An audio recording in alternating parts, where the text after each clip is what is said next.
Bismillahirrahmanirrahim. Assalamualaikum warahmatullahi wabarakatuh. Baiklah, pada hari ini saya Juandi SHMH akan mempresentasikan proposal penelitian kompetitif Kementerian Agama yang berjudul Revitalisasi Kearifan Lokal, Milenial dan Literatur Klasik Melayu. Pertama, pendahuluan, yaitu latar belakang.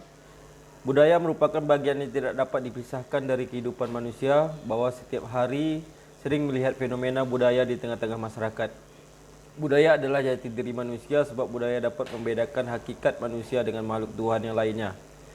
Kebudayaan dapat manusia ciptakan dengan memanfaatkan segala potensi yang terdapat pada diri manusia, dan itu merupakan karunia dari Sang Pencipta.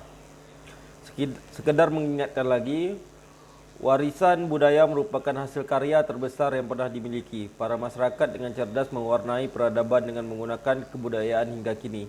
Jika dihitung, tidaklah sedikit kebudayaan yang secara konkret menemani dan mengekori masyarakat Indonesia, seperti bahasa daerah, tarian, kesenian, sastra, cerita rakyat, dan lain sebagainya.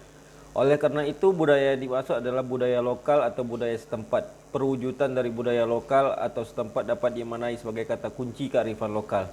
Kearifan lokal dapat diartikan sebagai frase yang berasal dari dua kata. Pertama, arif bermakna bijaksana, dan jika mendapat imbuhan ke-an, maka jadinya kearifan yang berarti kebijaksanaan. Kedua lokal yaitu setempat. Jadi kearifan lokal artinya kebijaksanaan setempat. Lebih akrab yakni kebijaksanaan yang berasal dari budaya setempat atau budaya daerah. Di dalam budaya daerah tentu harus memiliki literatur-literatur yang fungsinya mempermudah dalam menelaah kajian budaya sampai saat ini. Masyarakat Melayu mempunyai budaya lokal berfungsi sebagai pendukung dari budaya nasional. Oleh karena itu, budaya tersebut perlu menjadi perhatian kita bersama dengan literatur klasik sebagai konsep referensi generasi milenial. Telah mengenal budaya lokal, orang Melayu memberikan sumbangan berupa kesusteraan dalam kategori pantun. Pantun ada sejak dulu sampai saat ini. Bahkan diaplikasikan dalam setiap event-event besar. Kerap pertanyaan apakah generasi milenial orang Melayu memikirkan nasib pantun untuk beberapa tahun yang akan datang? Apakah benar pantun menjadi hal primer di kalangan masyarakat Melayu? Adakah pantun menjadi representatif dari identitas Melayu? Masih adakah generasi milenial orang Melayu menyerap pantun sebagai tunjuk ajar dan betul-betul mengambil hikmahnya atau leluconnya saja? Tentunya beberapa pertanyaan tadi menjadi PR besar bagi kita semua, generasi milenial orang Melayu. Untuk itulah penulis membuat tulisan ini sekiranya sebagai formula bagi kita semua untuk menemukan jawaban-jawaban dari beberapa pertanyaan tadi. Harapannya sederhana saja, tak akan Melayu hilang di bumi. Kemudian dilanjut dengan rumusan masalah, yaitu bagaimana generasi milenial orang Melayu merevitalisasi literatur klasik Melayu. Tujuan penelitian untuk mengetahui cara kerja generasi milenial orang Melayu dalam merevitalisasi literatur klasik Melayu. Literatur reviewnya yaitu Lisken Sirait dalam Jurnal Pendidikan Sosiologi Sosietas dengan judul Revitalisasi Gurindam 12 karya Raja Ali Haji sebagai pendidikan berbasis kearifan lokal. Etnis Melayu menyimpulkan bahwa Gurindam 12 merupakan salah satu bentuk kearifan lokal karya Raja Ali Haji. Terdapat berbagai pesan moral dalam setiap bait dari isi Gurindam 12. Pesan-pesan tersebut ada yang bersendikan nilai-nilai religi, pendidikan, kebudayaan, hukum, dan politik. Berbagai pesan dan himbauan yang terkandung di dalamnya mengajarkan beberapa nilai dan etika, bagaimana orang tua berperilaku yang baik kepada anak, demikian sebaiknya.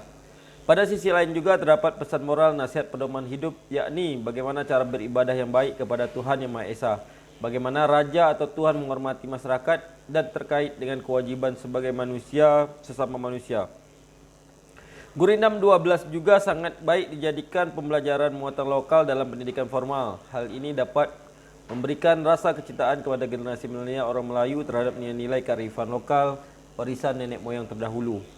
Kemudian Tengku Winona Emilia dalam penelitian disertasinya di Universitas Muhammadiyah Sumatera Utara dengan judul Model Revitalisasi Kearifan Lokal dalam Tradisi Lisan.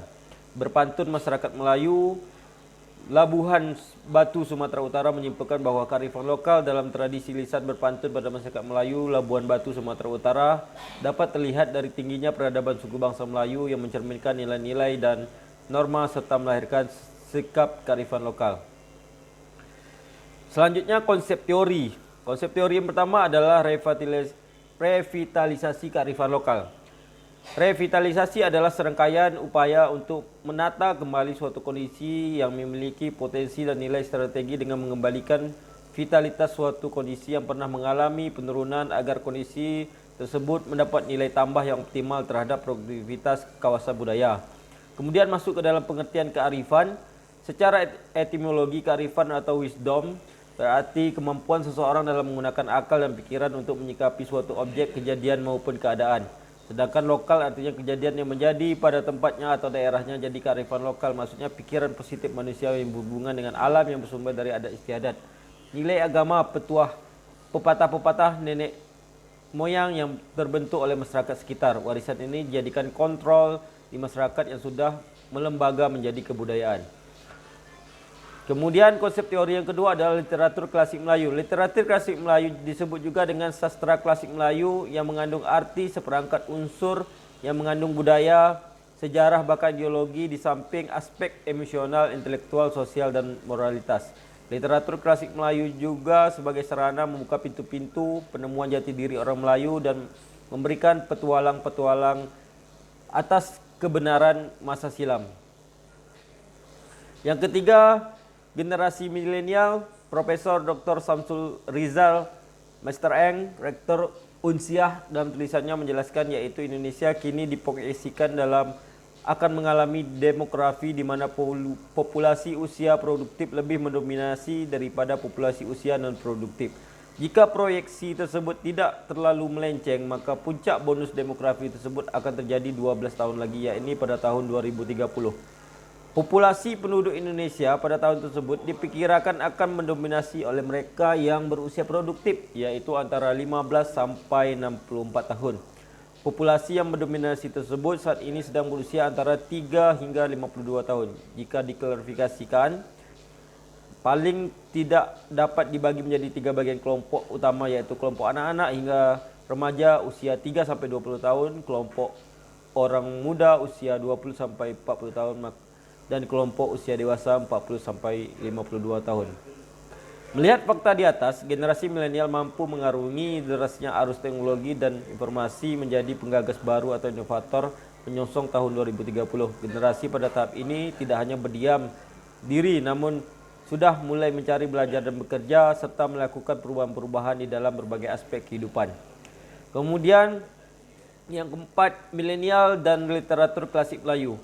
Setelah mengenal jelas kata milenial dan literatur klasik Melayu, keduanya berkolerasi, saling menguatkan. Rasanya literatur klasik Melayu dibumingkan tanpa memanfaatkan generasi milenial akan mencapai hasil yang tidak efektif dan efisien.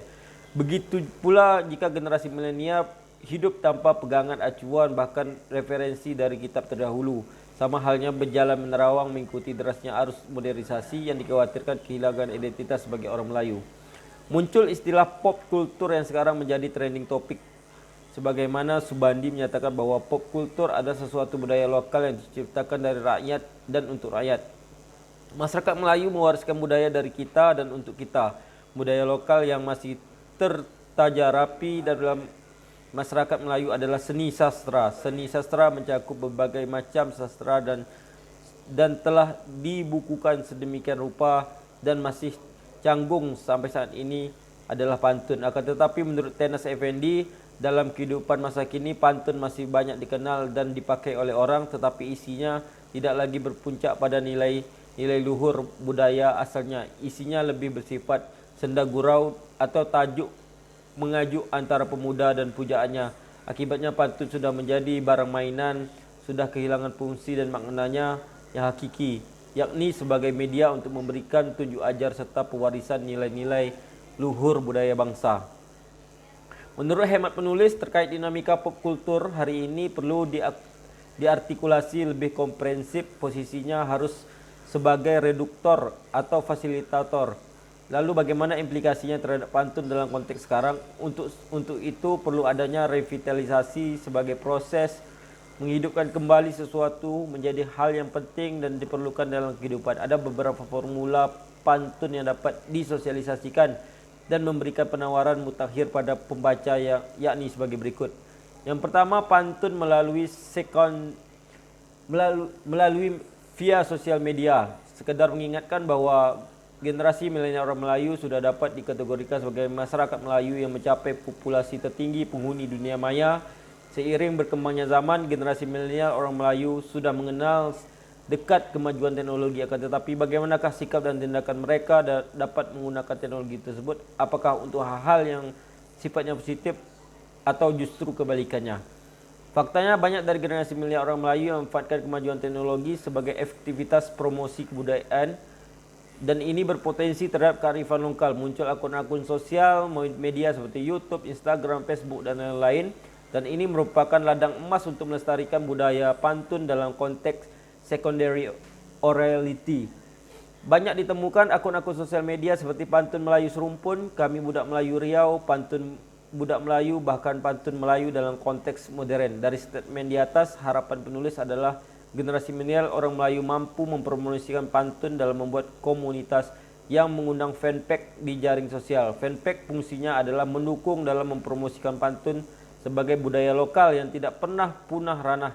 Caranya mudah, yakni diupdate oleh beberapa admin, kemudian manfaat besar sebagai jalur mempermudah informasi mengenai catatan pantun yang dijadikan trending topik pada masa yang akan datang.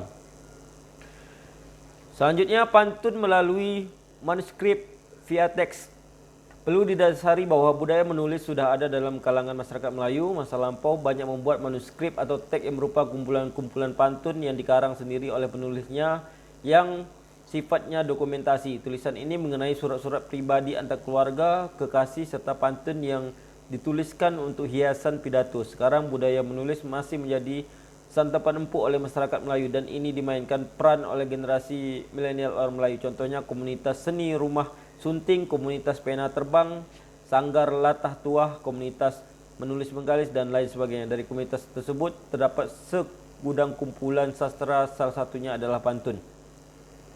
Yang ketiga, pantun melalui primer orality via verbal.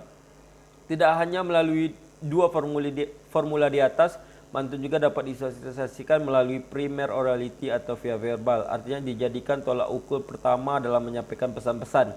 Pernah dengar istilah pantun paling luas dikenal secara real? Bagaimana kondisi pantun dalam konteks ini? Apakah via verbal mampu menjadi hal primer dalam kehidupan sehari-hari? Apakah menggunakan via verbal pantun dapat secara spontan diambil hikmahnya, atau hanya sebagai kata-kata yang tidak ada faedahnya? Sebuah terobosan baru bahwa pantun dapat dikenal luas oleh semua orang. Peranannya sebagai media fasilitator menyampaikan tunjuk ajar yang syarat pesan moral kepada masyarakat dengan nilai agama, budaya, dan norma sosial. Lebih konkretnya, orang Melayu kalau hendak mengutarakan sesuatu selalu memulai dengan kiasan terlebih dahulu. Orang Melayu dulu-dulu lebih hebat karena mengutarakan niat hati mereka dengan berpantun. Cerita kehebatan orang Melayu berpantun mulai isapan jempol belaka. Buktinya generasi Melayu 1940 dan 1950 masih banyak yang mahir berpantun. Mereka seolah-olah tidak memikirkan bagaimana merangkai pantun, namun mereka ahli pantun sudah menyimpan kosakata yang indah di luar kepala. Kontribusi penelitian ini dapat memberikan kontribusi teoritis dan praktis. Dalam aspek teoritis, penelitian ini dapat memberikan sumbangan ilmu pada pembelajaran muatan lokal yang ada direaktualisasi kembali, khususnya di bidang linguistik khazanah Kemelayuan. Sementara dalam aspek praktis, penelitian mampu memberikan kontribusi untuk generasi milenial orang Melayu agar mereaktualisasi literatur klasik Melayu, seperti memahami konsep pantun untuk digunakan dalam sebuah acara sakral dan formal. Metodologi penelitian. Yang pertama, model penelitian. Penelitian ini bersifat analisis deskriptif, yaitu dengan menganalisis objek penelitian dan kemudian mendeskripsikannya secara apa adanya, dengan tujuan untuk mendapatkan sumber data yang merujuk pada tujuan penelitian. Lokasi penelitian ini dilaksanakan di Kampus Sekolah Tinggi Agama Islam Negeri Bengkalis, yang merupakan kampus Melayu sebagai identitas Melayu. Kemudian Populasi dan sampel ada populasi yang diambil berasal dari mahasiswa Sekolah Tinggi Agama Islam Negeri Mekalis bersuku Melayu angkatan 2020-2021. Sampelnya menggunakan total sampling karena jumlah mahasiswa kurang dari 30. Kemudian teknik pengumpulan data yang pertama dokumentasi. Instrumen ini digunakan untuk mencari informasi terkait revitalisasi kearifan lokal milenial dan literatur klasik Melayu, baik sifatnya dari primer maupun sekunder. Wawancara dan focus group discussion. Peneliti melakukan diskusi bersama mahasiswa STAN Mekalis yang bersuku Melayu, kemudian melakukan wawancara mengenai literatur klasik Melayu, khususnya pantun dan bagaimana upaya dalam merevitalisasinya. Teknik analisis datanya. Dalam penelitian ini, setelah data terkumpul, maka data tersebut dianalisis untuk mendapatkan konklusi, yakni berupa metode analisis deskriptif, artinya menganalisis data yang telah dikumpulkan dan disusun berdasarkan metode deduktif, iaitu metode yang berangkat dari pengetahuan yang bersifat umum dan kemudian menilai sesuatu kejadian yang sifatnya khusus. Rencana pembahasan. Data mentah atau data awal dimasukkan di latar belakang penelitian yang kemudian menjadi tahap awal dari penelitian ini, kemudian mengolah dan mempersiapkan data sembari mengklarifikasi data yang ada. Setelah diklasifikasi, maka mendeskripsi data dengan jelas.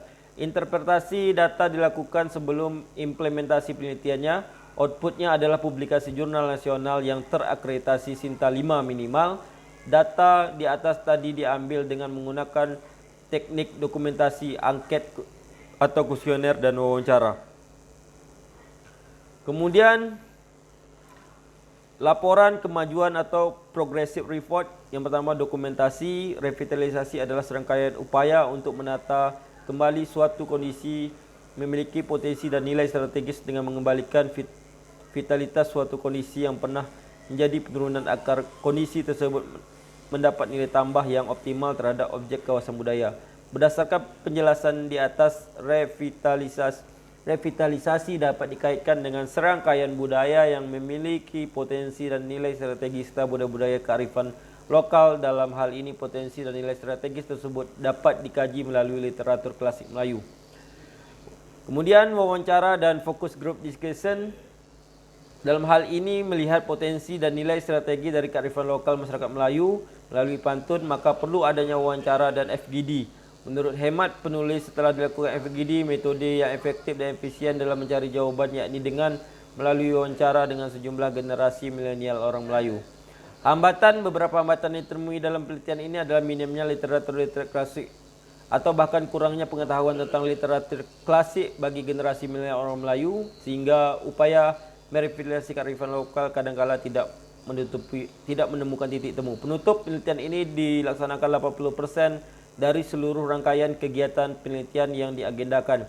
Selanjutnya peneliti akan menyempurnakan penelitian sehingga output dan outcome dari penelitian ini dapat segera dipublikasi dan dimanfaatkan oleh berbagai pihak. Selain itu, beberapa hal yang telah dan akan peneliti lakukan guna membatasi hambatan penelitian tentang minimalnya literatur klasik atau bahkan kurangnya pengetahuan tentang literatur klasik bagi generasi milenial orang Melayu.